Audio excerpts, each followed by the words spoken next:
Hi అందరికీ. ఐబొమ్మ వాళ్ళు తెలంగాణ పోలీసులకి ఒక వార్నింగ్ అయితే ఇచ్చారు.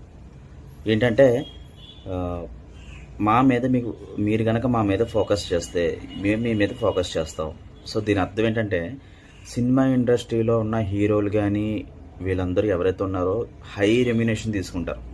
అంటే సినిమా ఇండస్ట్రీలో ఒక రేంజ్కి వెళ్ళిన తర్వాత వాడి రెమ్యునేషన్ కనీసం ఎలా కథన కోటి పైన ఉంటుంది. 2 కోట్లు అవ్వచ్చు, 3 కోట్లు అవ్వచ్చు, 10 కోట్లు అవ్వచ్చు. అంటే ఆ స్థానానికి అలా ఎలా వెళ్ళారు అనేది మనం గట్టిగా మనసులో అనుకుంటే కనుక దానికి ఖచ్చితంగా కారణం మనమే. ఎందుకంటే మనమే వాళ్ళని హైలైట్ చేస్తాం, వాళ్ళ చేత తిట్టించుకుంటాం. ఫ్యాన్స్ అందరూ థియేటర్ల ముందు తొక్కిసలాట్లో చచ్చిపోయినా అవతల పక్కలకి ఏమనిపించదు. అంటే ఇది పలానా హీరోనో పలానా వీళ్ళనో మెన్షన్ చేసి చెప్పడం అనేది కాదు. కానీ సినిమా ఇండస్ట్రీలో ఎంతంటే మన తెలుగు ఇండస్ట్రీ అనేది చాలా వర్స్ట్గా అయిపోయింది. ఇప్పుడు ఇదివరకు ఉన్నంత మంచితనం ఇప్పుడు లేదు. ఎన్టీ రామారావు గారు కానీ నాగేశ్వరరావు గారు ఉన్నారు, కానీ వాళ్ళు ఉన్నప్పుడు ఇండస్ట్రీ వేరు. ఇప్పుడు ఏంటంటే ఈ కొత్త హీరోలు గట్రా రావడం, లేకుంటే వారసత్వంగా వచ్చే హీరోలకి ఏంటంటే ఒక రకమైన యాటిట్యూడ్ అనేది పెరిగిపోయింది.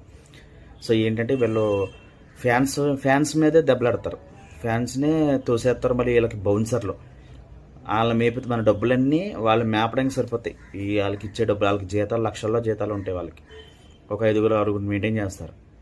వాళ్ళకి ఎలా కాదన్నా నెలకి ఒక ప్రత్యేకంగా వాళ్ళకి ఒక ₹1 కోటి పక్కన పెట్టుకుంటారు వాళ్ళు బౌన్సర్లు మెయింటెనెన్స్ కోసం. వీళ్ళు ఏం చేస్తారు హీరోలు అంటే ఇప్పుడు అభిమానులు ఎలా తయారైపోయారంటే ఒక సైకోలాగా అయిపోయారు అభిమానులు.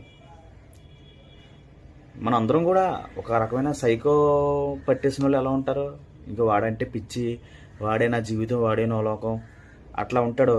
మన కాలేజ్ ఫీజు అడగట్టడో, మన ఆర్థిక సమస్యలు అటు తీర్చడో.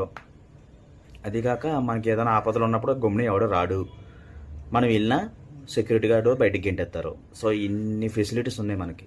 కాబట్టి మనం ఏం చేయాలంటే ఇండస్ట్రీలో ఎవరైతే ఈ మధ్యన హీరోలు మంచిగా ఎవరైతే ఉండేవాళ్ళు వాళ్ళందరూ కూడా మారిపోయారు, చాలా మారిపోయారు. ఎందుకంటే ఫ్యాన్స్ మీద తిట్టేస్తున్నారు, వాళ్ళు ఇష్టం వచ్చినట్టు అరుస్తాం, లేదా బౌన్సర్లు చేత వీళ్ళని బయటికి గెంటించడం, ఇట్లాంటివి చాలా జరుగుతున్నాయి. సో ఈ ఐబొమ్మ వాళ్ళు ఏంటంటే చాలా క్వశ్చన్స్ వేస్తారు తెలంగాణ పోలీసులకి. ఏంటంటే హీరోలకి రెమ్యునేషన్ ఎందుకు అంత అవసరం ఉంది, టికెట్ రేట్లు అంత పెంచుతున్నారు. అక్కడ యూనిట్ ఇప్పుడు మనకి సినిమా అనగానే డైరెక్టర్, ప్రొడ్యూసర్లు, హీరోలు, హీరోయిన్లు, క్యారెక్టర్ ఆర్టిస్టులు ఇలా కనిపిస్తారు. కానీ వెనకాల టెక్నీషియన్స్, సెట్ వేసేవాడు, లైట్ వేసేవాడు, వెనకాల బ్యాక్గ్రౌండ్లోని ఏదైనా వెంటనే సెట్టింగ్లు గట్రా చూసుకునేది వెనకాల ఆర్టిస్టులు ఉంటారు, కంప్యూటర్ వర్క్ టెక్నీషియన్స్ ఉంటారు.